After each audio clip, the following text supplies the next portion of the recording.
Hello students. तो आज हम लोग पढ़ेंगे पी ब्लॉक सेकेंड समूह 16 के तत्व या ऑक्सीजन फैमिली। जो ऑक्सीजन वाली फैमिली है उसके बारे में हम लोगों को आज पढ़ना है। कौन कौन से एलिमेंट्स इसमें ग्रुप 16 में पी ब्लॉक में ऑक्सीजन, सल्फर, सेलेनियम, टेलुरियम और polonium. Oxygen atomic number 8, sulphur atomic number 16, selenium atomic number 34, tellurium atomic number 52 और पोलोनियम एटॉमिक नंबर 84। ये oxygen family oxygen, sulphur, selenium, tellurium और पोलोनियम। ऑक्सीजन फैमिली को कैल्कोजन या चैल्कोजन कहीं कहीं पे लिखा होता है, तो कैल्कोजन भी कहते हैं। कैल्कोजन इसलिए कहते हैं, कैल्को मतलब अयस्क, अयस्क और जन मतलब उत्पन्न करने वाला।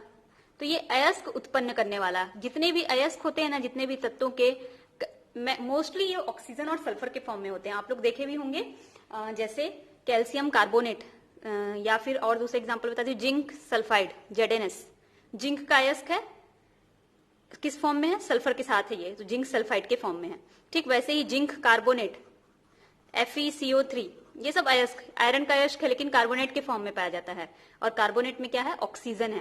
तो ये ऑक्सीजन फैमिली के तत्व क्या होते हैं ना, मोस्टली अयस्क बनाने में काम आते हैं, अयस्क के रूप में पाए जाते हैं, अयस्कों के साथ पाए जाते हैं, इसलिए इनको कैल्कोजन या चैल्कोजन भी कहते हैं।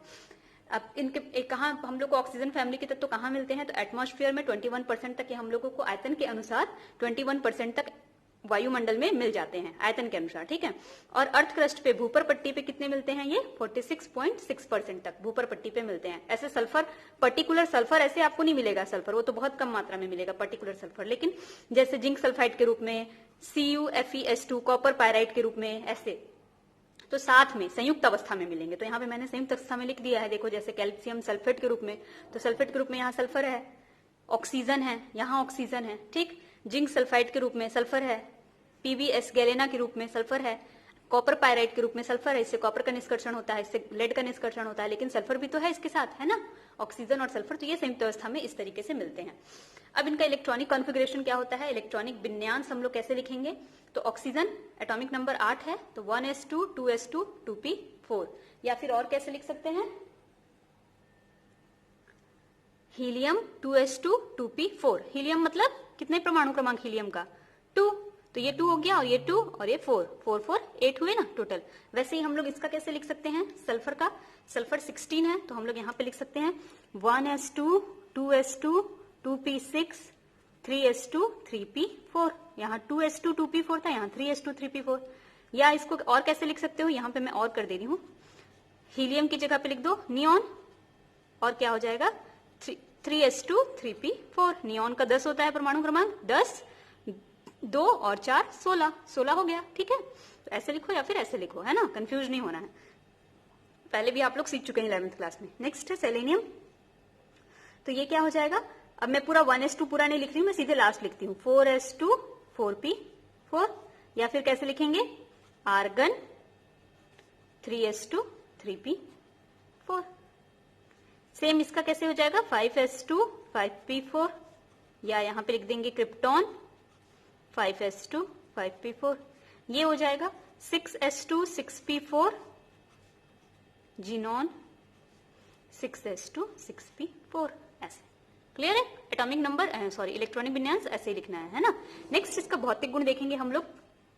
भौतिक गुण, परमाणु त्रिज्या और आयनिक त्रिज्या क्या होती है?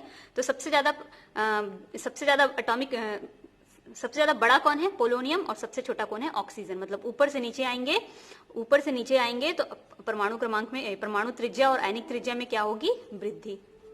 ठीक। आयनन ऊर्जा, इनकी आयनन ऊर्जा जो होती है ना, वो 15वें समूह वाले से कम होती है। ये नाइट्रोजन कहाँ का है? 15वें समूह का है, और ऑक्सीजन कहाँ का है? 16वें समूह का है। तो इनकी ऑक्सीजन फैमिली की आयनन ऊर्जा 15वें समूह वाले से कम होती है। क्यों कम होगी? देखो, नाइट्रोजन का परमाणु क्रमांक 7 और ऑक्सीजन का परमाणु क्रमांक 8। इसका इलेक्ट्रॉनिक विन्यास लिखते हैं 1s2 2s2 2p3। ऑक्सीजन का मैं लिख देती हूँ यहाँ 1s2 2s2 2p4। 2p last orbital है, कितने इलेक्ट्रॉन है 2p में? 1 2 3। अर्धपूरित ऑर्बिटल है कि नहीं? अर्धपूरित, हाफ फिल्ड ऑर्बिटल। अर्धपूरित है मतलब ये कैसा होगा? स्थायी। अब स्थायी होगा तो इसमें से आप अगर एक इलेक्ट्रॉन निकालोगे, आयनन ऊर्जा का मतलब क्या होता है? एक इलेक्ट्रॉन निकालने के लिए आवश्यक ऊर्जा। तो इसमें से आप अगर एक इलेक्ट्रॉन निकालना चाहोगे तो ये देगा क्या? नहीं देगा। तो हमको इसको ज्यादा ऊर्जा देनी पड़ेगी, तब जाके ये एक इलेक्ट्रॉन देगा। तो इसकी आयनन ऊर्जा क्या हो गई? ज्यादा नाइट्रोजन की। लेकिन ऑक्सीजन का क्या है? देखो लास्ट में 1 2 3 4। अब देखो इसका अर्धपूरित नहीं है, बल्कि यहां से एक इलेक्ट्रॉन निकाल दोगे तब ये अर्धपूरित हो जाएगा, स्थायी हो जाएगा। तो ये क्या चाहेगा कि हाँ ठीक है चलो ये एक इलेक्ट्रॉन निकाल लो। तो इसकी अपेक्षा नाइट्रोजन तो बिल्कुल नहीं चाहेगा, लेकिन ऑक्सीजन फिर भी दे सकता है अपना इलेक्ट्रॉन ना, हालांकि वो भी नहीं देता है लेकिन फिर भी दे सकता है। तो इसकी अपेक्षा क्योंकि ये हाफ फिल्ड है, अर्धपूरित है, ज्यादा स्थायी है, इसलिए इसकी आयनन ऊर्जा ज्यादा, और ऑक्सीजन हाफ फिल्ड नहीं है, नाइट्रोजन की तरह अर्धपूरित नहीं है, इसलिए वो नाइट्रोजन के जितना स्टेबल नहीं है, इसलिए ये इसकी आयनन ऊर्जा क्या है उससे कम है। ठीक, तो ये ध्यान रखना है आपको कि 15वें समूह वाले से 16वें समूह वाले सभी की आयनन ऊर्जा कम होती है। अब जैसे सल्फर और फास्फोरस में पूछ देगा तो फास्फोरस 15वें समूह का है, सल्फर 16वें का है, तो फास्फोरस की आयनन ऊर्जा ज्यादा, सल्फर की कम। बाकी सभी का ऐसे ही नीचे वाले लाइन के तत्वों को भी देखना आप लोग। नेक्स्ट है विद्युत ऋणता, इलेक्ट्रोनेगेटिविटी। इलेक्ट्रोनेगेटिविटी क्या होती है, देखो मैंने यहाँ पे लिखा हुआ है, ऑक्सीजन की सबसे ज्यादा, फिर सल्फर, फिर सेलेनियम, फिर टेलुरियम, फिर पोलोनियम। तो ऊपर से नीचे आने पर इलेक्ट्रोनेगेटिविटी क्या होती है, कम होती जाती है, घटता है। सबसे अधिक है ऑक्सीजन का ना, इवन ऑक्सीजन का तो पूरे आवर्त सारणी में फ्लोरीन के बाद दूसरे नंबर पे है, पूरे आवर्त सारणी में फ्लोरीन का सबसे ज्यादा है, फिर ऑक्सीजन का, ये फर्स्ट नंबर पे है, ये सेकंड नंबर पे है इलेक्ट्रोनेगेटिविटी में।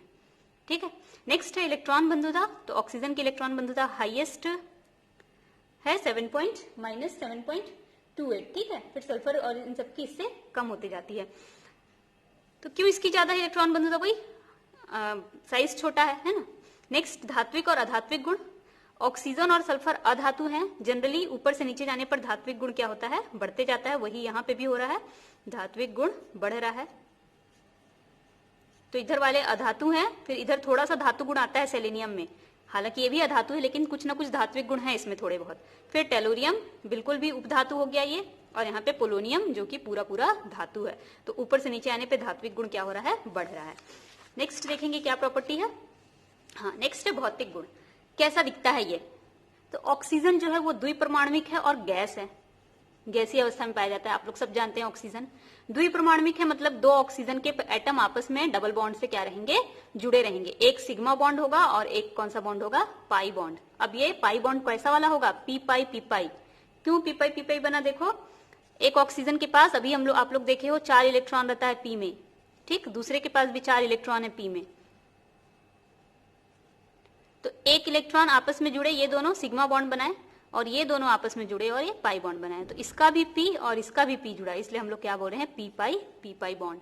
ठीक है, तो ऑक्सीजन गैसीय अवस्था में रहता है और डबल बॉन्ड इसमें पाया जाता है, एक सिग्मा और एक पाई। ठीक है, बाकी के सब अन्य तत्व, सभी के सभी तत्व किस अवस्था में पाए जाते हैं, ठोस अवस्था में पाए जाते हैं प्रकृति में, जैसे कि सल्फर, सेलेनियम, टेलुरियम सभी ठोस अवस्था में पाए जाते हैं। और ऐसे डबल बॉन्ड ऑक्सीजन जैसा किसी में नहीं रहता है, कोई भी पीपाई बॉन्ड नहीं बनाता है, सभी कौन सा बंध बनाते हैं, सिंगल बॉन्ड, एकल बंध बनाते हैं। कैसे रहेंगे, सल्फर एक साथ 8 सल्फर, यहाँ पे मैंने लिख दिया है सल्फर 8, सेलेनियम 8, टेलुरियम 8। जैसे यहाँ पे O2 था ना, 2 ऑक्सीजन आपस में जुड़े हुए थे, यहाँ पे 8 सल्फर, 8 सेलेनियम, 8 टेलुरियम आपस में जुड़े रहेंगे। तो देखो ये कैसे स्ट्रक्चर बना हुआ है, यहाँ पे 2 प्रकार का, ये क्राउन स्ट्रक्चर है सल्फर का, क्राउन स्ट्रक्चर क्राउन के जैसा दिख रहा है ना, ऐसा बना है महाराजा का क्राउन, ऐसे ही तो दिखता है क्या, यहाँ सल्फर, यहाँ सल्फर, यहाँ यहाँ यहाँ यहाँ 8 सल्फर आपस में जुड़े होते हैं, S8 के रूप में पाया जाता है सल्फर। नेक्स्ट है गलनांक और कथनांक। तो गलनांक और कथनांक ऊपर से नीचे जाएंगे, बढ़ते जाएगा, ऑक्सीजन का सबसे कम, पोलोनियम का सबसे ज्यादा। वैसे भी धात्विक गुण बढ़ रहा है ना, तो धातु का तो वैसे भी गलनांक कथनांक ज्यादा होता है, आप जानते हो ये धातु है, इधर वाला क्या है, अधातु है। तो ऊपर से नीचे जाने पर धात्विक गुण समझ गए कि बढ़ रहा है, तो गलनांक कथनांक भी और घनत्व भी क्या होगा, बढ़ेगा। नेक्स्ट एक नई प्रॉपर्टी है इसमें, कैटेनेशन। कैटेनेशन मतलब कि श्रृंखला बनाने की, श्रृंखलन कह सकते हैं आप इसे, श्रृंखलन, श्रृंखला बनाने की का गुण। जैसे कार्बन का श्रृंखला बनता था ना, ऑर्गेनिक में आप लोग पढ़ते हो, कार्बन का खूब लंबा लंबा चैन बनता है ऐसे, फिर इससे हाइड्रोजन ऐसे जुड़ा रहता है, वैसे ही सल्फर में भी गुण पाया जाता है चैन बनाने का। देखो एक एग्जाम्पल दिया हुआ है यहाँ पे, 2 सल्फर, फिर 3 सल्फर, फिर 4 सल्फर। ऑक्सीजन भी बनाता है लेकिन ऑक्सीजन सिर्फ 2 तक, लास्ट ऐसे, इसको परऑक्साइड बोलते हैं, परऑक्साइड बंध, परऑक्साइड बंध। लेकिन सल्फर कितना, 3 4 ऐसे भी जुड़ा हुआ है, तो सिर्फ सल्फर में कैटेनेशन का प्रॉपर्टी पाया जाता है, कार्बन के जैसा, मतलब कार्बन जितना तो नहीं पाया जाता है पर उसके जैसा पाया जाता है। नेक्स्ट है अपर रूपता। अपर रूपता मतलब एक से अधिक रूपों में पाया जाना जिनके भौतिक गुण अलग अलग लेकिन रासायनिक गुण क्या होते हैं, एक समान। जैसे कार्बन के अपर रूप है हीरा, ग्रेफाइट, फुलेरिन। वैसे ही ऑक्सीजन का अपर रूप है, एक तो ऑक्सीजन खुद है जो वायुमंडल में आप लोग देखते नहीं हो पर वायुमंडल में जो पाया जाता है, और एक है ओजोन, आप लोग जानते हो। तो ऑक्सीजन जो है वायुमंडल में O2 के रूप में, और पर्यावरण जो ओजोन परत है वहां O3 के रूप में, ठीक है।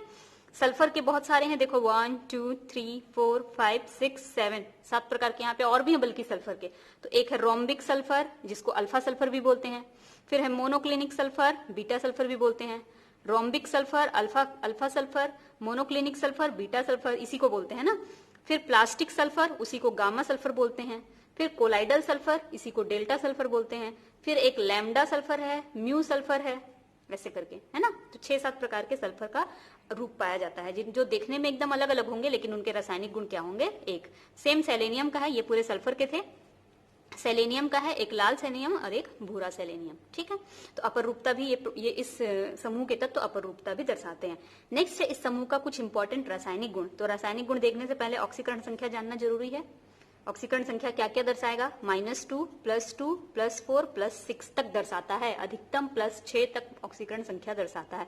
जैसे यहाँ पे देखो ऑक्सीजन के साथ फ्लोरीन जुड़ा हुआ है, तो फ्लोरीन का यहाँ पे -1 होता है।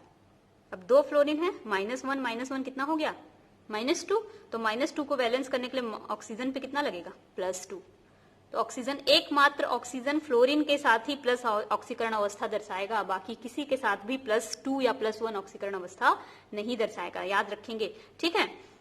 +2 ऑक्सीकरण अवस्था ऑक्सीजन केवल और केवल किसके साथ दर्शाएगा, फ्लोरीन के साथ, बाकी किसी के साथ कभी नहीं दर्शाता है। फिर यहाँ पे K2S है, K2S ये पॉजिटिव है, 1 + 1, दो पोटेशियम है तो +2 हो जाएगा, पोटेशियम सल्फाइड दिया हुआ है तो ये कितना होगा, -2।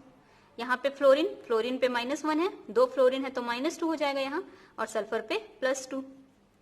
H2O ऑक्सीजन, हाइड्रोजन पे 2 हाइड्रोजन पे +1 तो +2 हो जाएगा, तो इस पे -2। यहाँ पे फ्लोरीन -1, 4 फ्लोरीन है तो -4 और ये हो जाएगा +4। फ्लोरीन -1, 6 फ्लोरीन है तो -6 तो ये हो जाएगा +6। तो देखो +6 भी दर्शाता है, +4 भी, -2 भी, +2 भी, और यहाँ पे भी मैंने देखा था कि +2 था। सब तरह का ऑक्सीकरण अवस्था ये दर्शाते हैं ये फैमिली वाले, ठीक है। नेक्स्ट है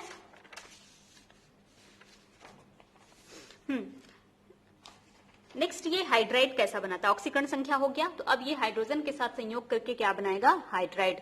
मतलब oxygen hydride, sulphur hydride, selenium hydride, tellurium hydride और पोलोनियम हाइड्राइड बनाएंगे, ठीक है। तो ऑक्सीजन, सॉरी ये ऑक्सीजन हाइड्राइड नहीं था, ये हाइड्रोजन ऑक्साइड होगा और ये हाइड्रोजन सल्फाइड होगा। इनका नाम ऐसे हाइड्राइड नहीं बोलते ना, इनका नाम हाइड्राइड होगा। सेलेनियम हाइड्राइड, टेलुरियम हाइड्राइड और पोलोनियम हाइड्राइड, ये हाइड्रोजन ऑक्साइड। जो बाद में रहता है उसका नाम बाद में ही पढ़ते हैं, और बाद में उसी को लिखते हैं जिसकी विद्युत ऋणता ज्यादा होती है। हाइड्रोजन और ऑक्सीजन में हाइड्रोजन की इलेक्ट्रोनेगेटिविटी ऑक्सीजन से कम है, इलेक्ट्रोनेगेटिविटी मतलब विद्युत ऋणता, इसलिए हाइड्रोजन को पहले लिखे ऑक्सीजन को बाद में। तो पढ़ेंगे भी हाइड्रोजन को पहले और ऑक्सीजन को बाद में, तो हाइड्रोजन ऑक्साइड। तो ये H2O, H2S, SeH2, TeH2, POH2 इस टाइप के हाइड्राइड बनाता है। और इन हाइड्राइडों में कौन सा संकरण होता है, आप लोग जानते हो H2O में sp3 होता है, तो सभी में कौन सा संकरण होगा, sp3 संकरण पढ़ चुके हैं आप लोग। और 2 लोन पेयर, तो ऑक्सीजन की इसका संरचना भी आप लोग पढ़े हो, कैसा बनता है, बेंट या कोणीय, एक H उल्टे V आकार का संरचना, यहाँ पे एक लोन पेयर, यहाँ पे एक लोन पेयर, ऐसे है ना। और यहाँ पे बंध कोण कितना बनता है H2O में, 104.5 डिग्री का। लेकिन H2S में बंध कोण जो होता है वो 92.1 कम हो गया, SeH2 में और कम हो गया, TeH2 में और कम हो गया। तो इधर से इधर जाने पे बंध कोण क्या होते जा रहा है, इसको लिखें, ध्यान रखेंगे आप लोग। बंध कोण, बॉन्ड एंगल क्या होते जा रहा है, कम, नीचे की ओर डाउन का निशान लगाया मैंने, मतलब कम होते जा रहा है ना। तो क्यों ऐसा होता है, देखो ऑक्सीजन क्या है, विद्युत ऋणी तत्व है, तो जो हाइड्रोजन और ऑक्सीजन के बीच में इलेक्ट्रॉन का शेयरिंग हुआ होगा यहाँ पे ना, यहाँ पे 2 इलेक्ट्रॉन रहे होंगे ऐसे, वो उस इलेक्ट्रॉन को अपनी ओर शिफ्ट कर लेता है, दोनों को, ज्यादा विद्युत ऋणी होने के कारण। यहाँ भी इलेक्ट्रॉन आ गया, यहाँ भी इलेक्ट्रॉन आ गया, तो इलेक्ट्रॉन के बीच में रिपल्सन के कारण ये क्या हो जाता है, बंध कोण बढ़ जाता है, ये दूर दूर हो जाते हैं। यहाँ पे इलेक्ट्रॉन है, यहाँ भी इलेक्ट्रॉन है, रिपल्सन हो रहा है, तो दोनों बंध कोण क्या हो जाता है, बढ़ जाता है, दोनों दूर दूर हो जाते हैं। अब H2S में सल्फर थोड़ा कम विद्युत ऋणी है, तो वो इलेक्ट्रॉन को इतना अपने पास नहीं खींचेगा कि ज्यादा रिपल्सन हो, तो रिपल्सन थोड़ा कम होगा। सेलेनियम में, सेलेनियम तो हाइड्रोजन से ज्यादा विद्युत ऋणी है ही नहीं, तो इलेक्ट्रॉन तो वापस इधर नीचे बीच में आ जाएंगे, तो ये बिल्कुल भी रिपल्सन नहीं होगा, इसलिए उनका बंध कोण कम है और इसका बंध कोण क्या है, ज्यादा है। अब कौन स्थायी कौन होते हैं, इनमें से इतने सभी के सभी हाइड्राइड बनाते हैं या हाइड्रोजन ऑक्साइड बनाते हैं, हाइड्रोजन सल्फाइड बनाते हैं, सेलेनियम हाइड्राइड, टेलुरियम हाइड्राइड और पोलोनियम हाइड्राइड बनता है। इनमें से सबसे ज्यादा स्थायी कौन है, तो उसमें स्थायित्व देखेंगे कि सबसे ज्यादा स्थायी जो है वो H2O है। 2000 डिग्री सेंटीग्रेड तक गर्म कर दो तो भी खराब, तब जाके ये विघटित होगा, तब जाके टूटेगा। फिर H2S है, फिर सेलेनियम हाइड्राइड है, फिर टेलुरियम हाइड्राइड है। टेलुरियम हाइड्राइड तो रूम टेम्परेचर 27 डिग्री सेंटीग्रेड तक ही स्थायी है, उससे ऊपर स्थायी नहीं रहेगा, अपघटित हो जाएगा। तो सबसे ज्यादा स्थायी H2O, सबसे कम स्थायी TeH2, ऊपर से नीचे आने पर स्थायी तो क्या हो रहा है, घट रहा है। अम्लीय प्रकृति, क्योंकि सबके पास हाइड्रोजन है तो सभी क्या करेंगे, H+ डोनेट करेंगे। H+ दान करना अम्लीयता कहलाता है, जैसे H2O, तो H2O क्या करेगा, H+ प्लस OH-, H+ दिया मतलब ये अम्ल है। सेम वैसी H2S क्या होगा, HS- plus H+, HS- plus H+, तो H+ दिया मतलब ये भी क्या है, अम्ल है। लेकिन अम्ल कितना अम्लीय है, अम्लीय प्रकृति क्या है, तो अम्लीय प्रकृति ऑक्सीजन वाले हाइड्राइड की सबसे कम, H2O की सबसे कम और टेलुरियम हाइड्राइड की सबसे अधिक होती है। तो ऊपर से नीचे आने पर अम्लीयता बढ़ती है। ऊपर की ओर तीर का निशान लगाया मैंने, मतलब बढ़ रही है, इंक्रीज हो रही है।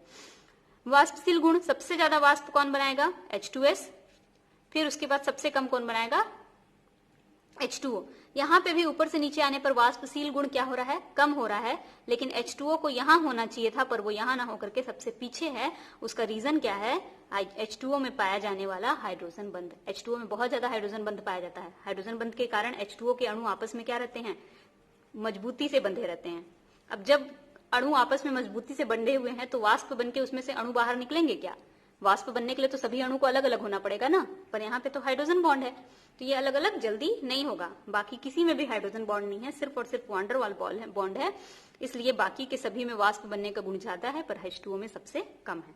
फिर अपचायक प्रकृति, क्योंकि सबके पास हाइड्रोजन है, ये सभी क्या करेंगे, हाइड्रोजन देंगे और हाइड्रोजन दूसरे पदार्थ को दे देंगे। मान लो किसी पदार्थ X को हाइड्रोजन दे देते हैं तो इस पदार्थ का क्या हो जाएगा, अपचयन। हाइड्रोजन का जुड़ना अपचयन कहलाता है और जो हाइड्रोजन जोड़ रहा है वो क्या कहलाता है, अपचायक। तो ये सभी कैसा व्यवहार करेंगे, अपचायक के समान। अब सबसे अच्छा अपचायक कौन होगा, ये गलत लिख दिया है मैंने यहाँ, He2 होगा ये। सबसे अच्छा अपचायक कौन होगा, टेलोरियम हाइड्राइड, फिर उससे कम सेलेनियम हाइड्राइड, फिर सल्फर हाइड्राइड, फिर वो हाइड्राइड। ऐसा सल्फर हाइड्राइड नहीं, हाइड्रोजन सल्फाइड, फिर H2O। ऐसा क्यों है, क्योंकि हाइड्रोजन और ऑक्सीजन के बीच बॉन्ड थोड़ा मजबूत है और छोटा है, लेकिन क्योंकि इसका आकार भी छोटा है इसलिए इसके बीच बॉन्ड जो बना हुआ है वो छोटा है, ठीक है, कम है। लेकिन यहाँ पे सल्फर का आकार थोड़ा बड़ा है, इसलिए इन दोनों के बीच जो बॉन्ड बना है वो लंबा बना है। सेम टेलुरियम में आ जाओ, टेलुरियम का आकार बहुत बड़ा है तो इन दोनों के बीच के बॉन्ड क्या हो जाएगा, सबसे ज्यादा लंबा हो जाएगा। ये देखो, देख के भी समझ में आ रहा होगा, ये छोटा है, ये तो और ज्यादा छोटा है, ये सबसे लंबा है। तो सबसे ज्यादा लंबा बॉन्ड है जिसको ब्रेक करना इजी होगा, ब्रेक करेंगे हाइड्रोजन निकल जाएगा, जाकर के दूसरे पदार्थ से चिपक जाएगा, दूसरे पदार्थ में जुड़ जाएगा, ठीक है। तो ये अपचायक गुण सबसे ज्यादा दर्शाएगा क्योंकि बॉन्ड लंबा है, ये सबसे कम दर्शाएगा क्योंकि इसका बॉन्ड छोटा है। नेक्स्ट ये हैलाइड बनाते हैं, तो हैलाइड कौन कौन से बनाते हैं, देखो, फ्लोरीन के साथ ऑक्सीफ्लोराइड, क्लोरीन के साथ क्लोरो ऑक्साइड, आयोडीन के साथ आइडो ऑक्साइड, ब्रोमीन के साथ, ये ब्रोमीन है, ब्रोमो ऑक्साइड, ब्रोमीन Br लिखना ना। फिर सल्फर फ्लोरीन के साथ भी बना रहा है, SF2, H2F2, SF6, H2Cl2 के साथ भी बना रहा है, SeF2, SeF4, SeF6, Se2Cl2, tellurium भी फ्लोराइड और क्लोराइड दोनों बना रहे हैं। तो ये सभी हैलाइड के साथ क्रिया करते हैं और उसके साथ कंपाउंड बनाते हैं। मतलब हैलाइड मतलब हेलोजन ना, हेलोजन यानी हेलोजन के साथ क्रिया करके जो यौगिक बनाएगा उसको हैलाइड कहेंगे। फ्लोरीन, क्लोरीन, ब्रोमीन और आयोडीन के साथ क्रिया करके जो यौगिक बनाएगा उसको हैलाइड कहेंगे। अब इसमें देखो कौन कौन, एक SF4, SeF4, TeF4, ये तीनों देखो एक जैसा बनाते हैं, SF4, SeF4 और TeF4 एक जैसा बनाते हैं। Tetrafluoride, sulphur tetrafluoride, selenium tetrafluoride, tellurium tetrafluoride. लेकिन अंतर क्या है कि सल्फर टेट्राफ्लोराइड गैस अवस्था में पाया जाता है, सेलेनियम टेट्राफ्लोराइड द्रव अवस्था में पाया जाता है और टेलुरियम टेट्राफ्लोराइड ठोस अवस्था में पाया जाता है। जबकि तीनों के तीनों एक जैसे हैं, तीनों के तीनों में संकरण भी sp3d होता है और sp3d के कारण तीनों की संरचना त्रिकोणीय द्विपिरामिडी बनती है। इस तरह की संरचना बनती है, त्रिकोणीय पिरामिडी, ये लिखो, दुई नहीं है ना, इस तरह की संरचना बनती है, ऐसी बीच त्रिकोण ऊपर में पिरामिड। सबकी संरचना ऐसी ही है, सब में एक ही संकरण है, फिर भी ये क्या है, द्रव गैस, ये द्रव और ये ठोस। सेम वैसे ही आयोडीन के साथ टेलोरियम तो कंपाउंड बनाएगा, पोलोनियम भी बनाएगा, लेकिन सल्फर और सेलेनियम नहीं बनाएगा। तो ये सब छोटे छोटे पॉइंट आप लोग याद रख सकते हैं, कॉम्पिटिशन एग्जाम में आप लोगों को काम देगा। Next oxide. ऑक्साइड मतलब ये सल्फर फैमिली के जो तत्व हैं वो ऑक्सीजन के साथ क्रिया करें। अब देखो ऑक्सीजन भी इसी फैमिली का है, फिर भी ये लोग ऑक्सीजन से भी क्रिया कर रहे हैं। जनरली ये चीज आप लोग बाकी ग्रुप में नहीं देखते होंगे। जैसे सोडियम और पोटेशियम, हम लोग एस ब्लॉक पढ़े थे, कभी भी सोडियम और पोटेशियम आपस में क्रिया करके कोई कंपाउंड बनाए हो ऐसा देखे हो क्या? या बेरिलियम और मैग्नीशियम, या नाइट्रोजन और फास्फोरस। तो एक ही फैमिली वाले अपने ही फैमिली से क्रिया करके कंपाउंड नहीं बनाते हैं, लेकिन ऑक्सीजन में ये गुण है। ऑक्सीजन फैमिली में और हेलोजन फैमिली में भी ऐसा है कि अपने ही ग्रुप के तत्वों के साथ वो लोग क्रिया करते हैं, लेकिन ऑक्सीजन फैमिली में सिर्फ ऑक्सीजन ही ऐसा है जो बाकी सबसे क्रिया करेगा। सल्फर के साथ भी क्रिया करेगा, सेलेनियम के साथ भी, टेलुरियम के साथ भी और पोलोनियम के साथ भी। सल्फर के साथ क्रिया करके सल्फर मोनोऑक्साइड, डाइऑक्साइड, ट्राइऑक्साइड, ऐसे करके हेप्टाऑक्साइड बनाएगा। सेलेनियम भी डाइऑक्साइड, ट्राइऑक्साइड बनाएगा। लेड ऑक्साइड, लेड डाइऑक्साइड, ये सब बनाएगा ऑक्सीजन के साथ क्रिया करके। ठीक है, नेक्स्ट है डाइऑक्सीजन। अब हम लोग ऑक्सीजन पढ़ेंगे, एक एक तत्व को बारी बारी से पढ़ेंगे इस चैप्टर का। जैसे यहाँ पे हमने जाना था कि ऑक्सीजन भी था, सल्फर भी था, सेलेनियम भी, टेलुरियम भी और पोलोनियम भी। तो पहले हम लोग ऑक्सीजन के बारे में पढ़ेंगे, फिर सल्फर के बारे में, जैसा इससे पहले वाले चैप्टर में नाइट्रोजन और फास्फोरस के बारे में आप लोगों ने पढ़ा था। तो सबसे पहले ऑक्सीजन के बारे में पढ़ेंगे। तो ऑक्सीजन यानी कि डाई ऑक्सीजन के रूप में रहता है, इसलिए डाई ऑक्सीजन ना, इसमें बताया था मैंने, O2 के रूप में रहता है, इसको डाई ऑक्सीजन ही कहते हैं। O2 दो है इसलिए डाई ऑक्सीजन।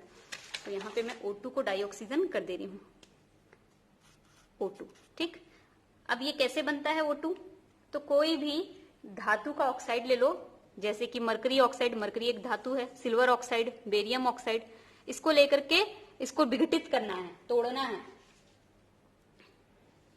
गर्म करना है। तो जब इसको गर्म करेंगे हम लोग तो मरकरी अलग हो जाएगा, ऑक्सीजन अलग, सिल्वर अलग हो जाएगा, ऑक्सीजन अलग, बेरियम अलग, ऑक्साइड अलग हो जाएगा और ऑक्सीजन अलग हो जाएगा गर्म करने पर। ठीक है, नेक्स्ट है कुछ कुछ ऐसी भी क्रियाएं हैं जिसमें किसी यौगिक को हम लोग विघटित करते हैं, मतलब गर्म करते हैं तो उसका अपघटन हो जाता है। ताप देंगे, गर्म करेंगे, कैटलिस्ट भी यहाँ पे यूज कर रहे हैं मैग्नीज ऑक्साइड, और गर्म कर रहे हैं। ये क्या है? पोटेशियम क्लोरेट, और ये है पोटेशियम नाइट्रेट, ये है पोटेशियम क्लोरेट। तो पोटेशियम क्लोरेट को गर्म करेंगे, इसका तापीय अपघटन कराएंगे तो ये अपघटित होकर के KCl और ऑक्सीजन देगा। ये आप लोग पढ़े भी हैं 10th क्लास में ऑक्सीजन बनाने की प्रयोगशाला विधि में। फिर है पोटेशियम नाइट्रेट, पोटेशियम नाइट्रेट को गर्म करोगे तो पोटेशियम नाइट्रेट को गर्म करोगे तो ये ऑक्सीजन गैस रिलीज करेगा। ठीक है, इधर ऊपर तीर का निशान मैंने लगाया, मतलब गैस है ना। ठीक, नेक्स्ट है H2O2 का ऑक्सीडेशन कर सकते हैं, H2O2 का विघटन कर सकते हैं। तो H2O2 के विघटन से भी इसमें क्या होता है?